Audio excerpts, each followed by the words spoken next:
আসসালামু আলাইকুম dear viewers. আজকে আমরা সফটওয়্যার সম্পর্কে আলোচনা করব। কম্পিউটার পার্টটা খুবই গুরুত্বপূর্ণ, বিভিন্ন চাকরি পরীক্ষাতে আসে। এর মধ্যে সবচেয়ে গুরুত্বপূর্ণ যেই টপিক সেটা হলো সফটওয়্যার। অর্থাৎ এই সফটওয়্যার থেকে প্রতি বছর কোশ্চেন হয়, একটা দুইটা করে কোশ্চেন থাকে। তো আমরা আজকে সফটওয়্যার সম্পর্কে আলোচনা করব বেসিক। তো তার আগে আমাদেরকে জানতে হবে আসলে কম্পিউটার প্রোগ্রাম কী। কম্পিউটার প্রোগ্রাম যদি আমরা সহজভাবে বুঝতে যাই, তাহলে কম্পিউটার প্রোগ্রামটা হলো একটা কমান্ড। এটা একটা কমান্ড। এটাকে যদি আমরা কমান্ড বলি, অর্থাৎ নির্দেশনা, টু সলভ দ্য প্রবলেম, কোনো একটা প্রবলেমকে সলভ করার জন্য আমরা কিছু নির্দেশনা দিয়ে থাকি, কম্পিউটারকে কিছু কমান্ড দিয়ে থাকি, সেগুলোকে সচরাচর প্রোগ্রাম বলা হয়। তার মানে প্রোগ্রামকে আমরা কমান্ডস বলতে পারি অথবা নির্দেশনা বলতে পারি আর কি। এটা সহজভাবে আমরা মনে রাখবো। তাহলে প্রোগ্রাম মানে হচ্ছে কমান্ড। এই কমান্ডটা কী করে? টু সলভ দ্য প্রবলেমটাকে সমাধান করে। এরপরে যদি আমরা সফটওয়্যারের কথা বলি, হোয়াট ইজ সফটওয়্যার? আসলে সফটওয়্যারটা কী? সফটওয়্যারটা হচ্ছে যে আমাদের যে কমান্ডসগুলো থাকে, আমাদের যে নির্দেশনাবলী থাকে, সেই নির্দেশনাবলীগুলো কী করে? সেগুলো হচ্ছে পরিকল্পনা করে আর কি।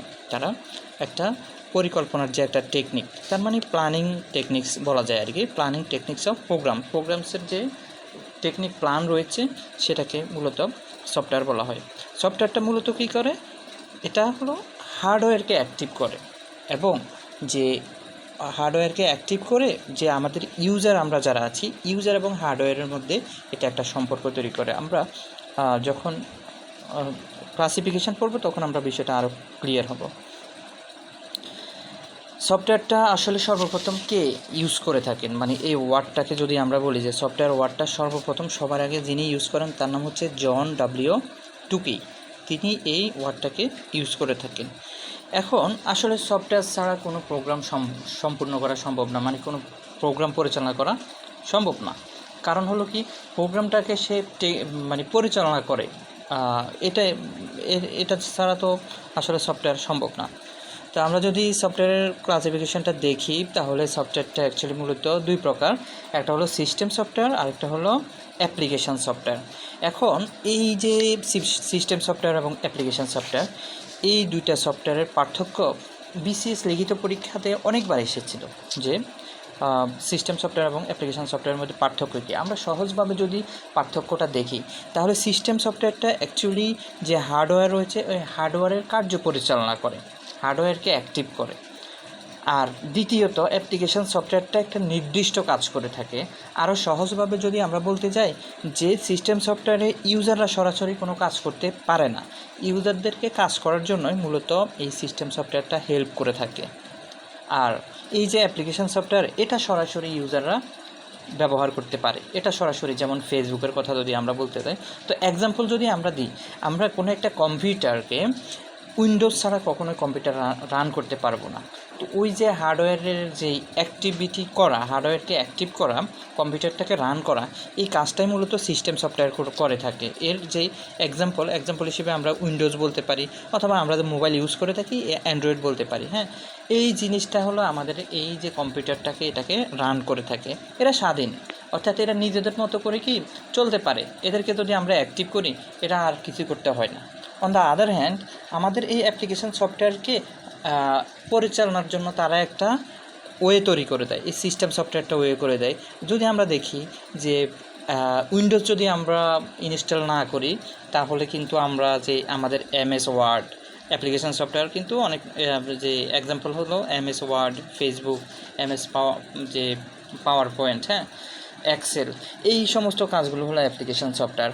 এখন আমার যদি কম্পিউটার উইন্ডোজে না থাকে, তখন অ্যাপ্লিকেশান সফটওয়্যার কিন্তু কাজ করবে না, কারণ আমার তো উইন্ডোজ নাই। উইন্ডোজ না থাকলে আমার যে স্ক্রিন, হ্যাঁ, এটাই আসবে না, কম্পিউটার রান হবে না। সেই ক্ষেত্রে কম্পিউটার রান করার জন্য, অ্যাপ্লিকেশান সফটওয়্যারকে ইউজ করার জন্য মূলত আমাদের সিস্টেম সফটওয়্যারটা কাজ করে থাকে। তাহলে আমরা যদি যে এটা সামারি করে থাকি, তাহলে আমরা একটা ল্যাপটপ নিলাম অথবা একটা কম্পিউটার নিলাম, সেখানে আমরা যদি উইন্ডোজ দিয়ে থাকি, তাহলে আমাদের এই জিনিসটা রান হবে। এখন উইন্ডোজ দেওয়ার আগে পর্যন্ত কিন্তু আমরা এই অ্যাপ্লিকেশান সফটওয়্যার ইউজ করতে পারবো না, কারণ তখন আমাদের সিস্টেমে নেই। তার মানে এটা হলো এক অপারেশন যে কাজ করে থাকে আর কি, অপারেশনাল যে প্রোগ্রাম, সেটা এই সিস্টেম সফটওয়্যারটা করে থাকে। তার পরবর্তীতে যখন আমরা রান করলাম, এটা স্বাধীনভাবে এটা চলতে পারলো, হ্যাঁ, কম্পিউটারটা ওপেন হলো উইন্ডোজ দেওয়ার পর। কিন্তু আমি যদি এই অ্যাপ্লিকেশানকে আলাদাভাবে ইনস্টল না করে থাকি, তাহলে কিন্তু আমি চালাইতে পারবো না।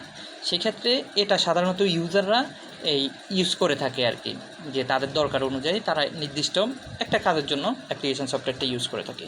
আরেকটা গুরুত্বপূর্ণ ইনফরমেশন, সেটা হলো মাল্টিটাস্কিং যে অপারেটিং সিস্টেম, সেটা অ্যাকচুয়ালি কী।